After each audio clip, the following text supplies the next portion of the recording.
Hello, sports fans, for the last time in the regular season. And, my opponent this week is the Los Angeles Lucario of the Red Division. And this is like I said, the last match of the season. So I got what I needed last week. The people I needed to lose did. And basically now I control my own destiny going into the last week of the season, which means if I can beat the 5 and 10 Los Angeles Lucario, who are coached by One Crash 94, a really, really cool YouTuber and Twitch streamer. So make sure you check him out. Link in the description. Then we'll be good. Now, he has obviously had a little bit of a rough start to the NGDL2. He did not draft his team. It was coached by a different owner under actually a different team name for the first couple weeks. So, obviously that's going to make it a little bit difficult for him to compete. But he did a really good job at, inheriting the team and making it really competitive. So he's a really good battler. And, let's just get into the teams. And like I said, I need this one. This is really, really, really hype. This is an important matchup for me because I will clinch the playoffs with this win. We'll clinch the 4th seed, actually. So, this is big. So there's my team. I'm not going to really dwell much on it. I didn't make any changes this week. We still have Arceus, so that's obviously going to be my main threat. I was, thinking about being Scraggy this week. I'll show you his team, actually. It'll be easier to explain my choices. So there's his roster. As you can see right off the bat, the person that originally owned the team, dipped quite a bit into the, round 1 auction, securing Magearna, one of the best Pokemon in RU, for $50, which is a very large price for an RU. $15 extra, and he also secured Mega Latias for a sum of $30, which I always said, like I said in the Power Rankings video, definitely crippled his team a little bit. But he's also able to get Tapu Bulu. But as you can see, the rest of his team is kind of low-level bonds, but it was still kind of drafted well. In fact, it was actually really modified well by One Crash 94 when he inherited the team. He was able to pick up Type Null, an excellent Pokemon with Eviolite, and he was also able to pick up Zebstrika, who has a unique combination of abilities that can either grant it immunity to electric or grass moves. Now, he also has the Politoed and Kabutops connection, so he can abuse that. He also got Toxicroak, which I believe heals its HP in the rain, so there's a little bit of synergy there. But obviously, the number 1 threat here is going to be Magearna and Mega Latias, so I wanted to bring one of my Dark types, and after thinking about it, I decided to end up going with Spiritomb instead of my Scraggy, Scrafty, rather. Which actually did pretty well for me in the last couple weeks.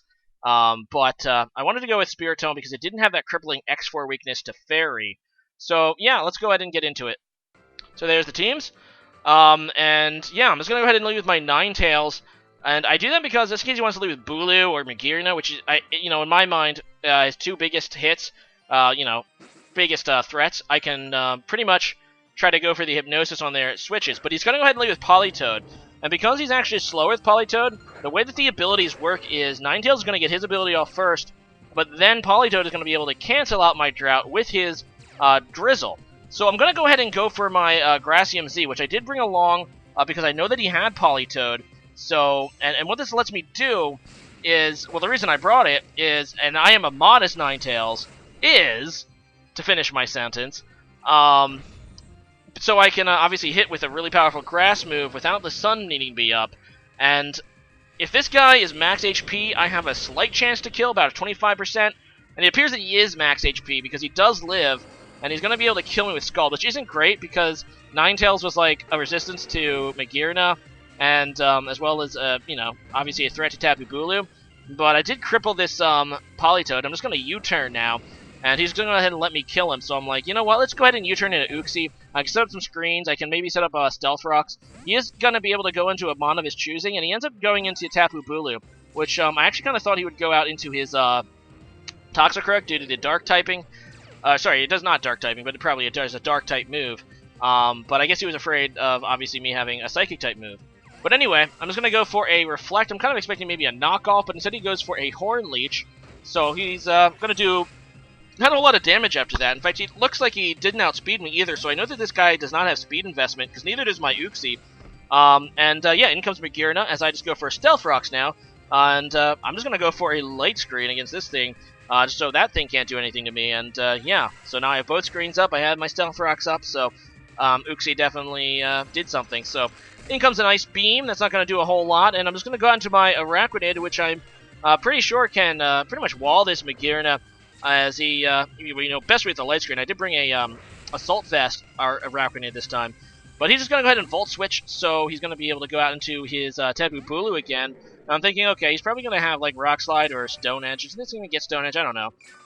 But it's okay. I have Reflect up, and I do have Poison Jab, which I brought along to hit this guy.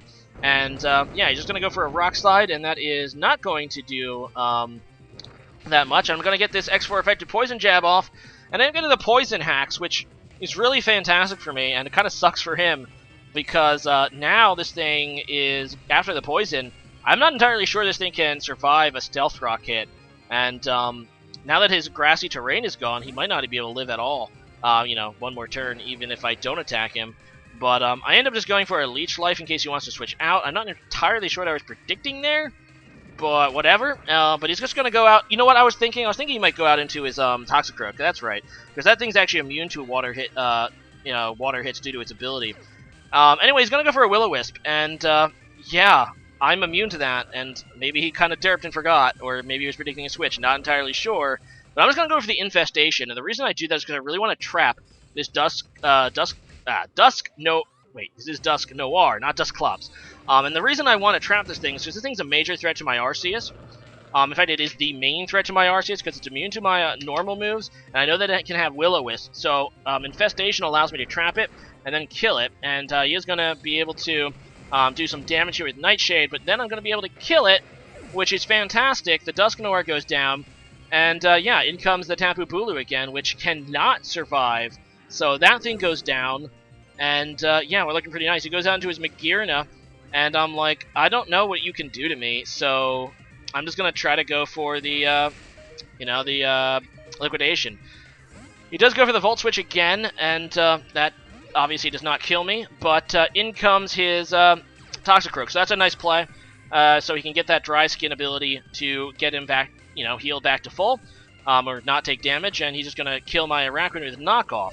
So I'm going to go into my Spirit Tome here, and it might seem like a weird play, but the Spirit Tome I brought along for Latias, but I also brought it along so I could potentially set up Arceus, because I did bring Memento, and I'm just going to go for it. He goes into his Magearna, and I'm actually surprised here. You learn something new every day. I thought Spirit Heart, or its ability Soul Heart, that's what it is. It needed to actually KO the Pokemon in order to get its ability off, but apparently it is triggered by Memento. So instead of at -2 special attack, now he's at -1, but that's enough for me, that I'm confident to go into Arceus here and try to get off the sweep. So I'm going to go for the Swords Dance. He's going to go ahead and switch out into Slippy, his Toxicroak, his fighting type, but I do get my Swords Dance off. And I'm like, okay, I'm just going to go for the Earthquake. I know that he can outspeed Toxicroak. He ends up surprising me, though, with a Choice Scarf, which is kind of meh. Well, I guess, it lets me use my Chople, my Copple Barrier. I don't even know how to pronounce it. I'm just going to Chople. It's Chople Berry. And now I'm just going to EQ its face off. So, wasn't really expecting the Scarf, but whatever. Now this does leave me a little bit vulnerable, though, to Magearna if it has Focus Blast. But at +2, I should be able to kill this guy. So I'm hoping that he's not Chople Berry, sorry, not whatever that berry is, but he is! He is Shuckle Berry, that's what it is. So it's funny because I get my Chople Berry, then he gets the Shuckle Berry off, and I'm like, oh crap, I don't know if I can take a freaking Focus Blast, but my friends, he doesn't carry it! He carries the Aura Sphere, which I can live, and I'm like, this is amazing. Arceus might be able to sweep here. Now, he does have Latias left, his Mega Latias, and I don't know. It depends on the spread. I might be able to, one-hit KO it here with an Extreme Speed, except if he's max defense. And if he is max defense, he probably doesn't have, special attack investment, so I'm hoping that I can live a hit. So I go for the Extreme Speed. I'm praying. I don't quite kill. In fact, I do a little less than half. That's definitely HP defense invested. He goes for the Ice Beam, and I live, and the God is going to pave my way to the playoffs. Big, good game there to OneCrash94. You are an awesome battler, and definitely make sure you check him out. But, yeah, it feels amazing to make the playoffs. 10-6, we're going to, obviously have another playoff draft, which will let us add 2 new mons if you're new to the NGDL. This happened in the NGDL1 as well. That is going to stay in place. So We're going to do that next Monday, starting next Monday, and then the playoffs themselves will start in normal, week format. We're not doing a playoff stream this time because obviously my new baby, and yeah, I just don't have time for that. But yeah, that is the plan, and I believe I'm locked into the fourth seed because I believe I cannot overtake SauceAge, his team, who is also I think it's 10-5. So I'm locked into the fourth seed, which means I'm going to have another rematch with Soltfire. And you might recall I beat him last week, but he is the best team of the conference. And I kind of beat him when he didn't really need the win, so it was kind of like a trap game for him.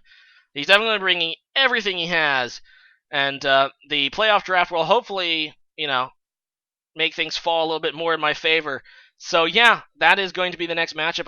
The wild card match, well, actually the divisional playoffs matchup against the Nevada Neuverns. So that is what's going on, my friends. Anyway, today's question of the day is going to be: if you're an an NGL participant, not necessarily playoff participant, leave a comment about who you think your MVP this season was. And it doesn't necessarily have to be, the Bond that had the most kills or whatever. And if you're not, leave a comment about who do you think the Miami Dolphiones MVP is. And as for me, you might be surprised. I'm not going to go with Arceus because obviously we had Mega Blaziken earlier in the season. While Arceus kind of saved our season, I would want to say. I'm gonna say Uxie has been actually, and I know it's a weird choice because I have Thundurus, who's kind of been like an offensive presence for the entire season. I've had Araquanid, who's kind of been there, Ninetales and Sawsbuck, who both did amazing things. But Uxie's kind of been the backbone of the team. It's obviously been a great support Pokemon, being able to set up screens and stealth rocks and take hits.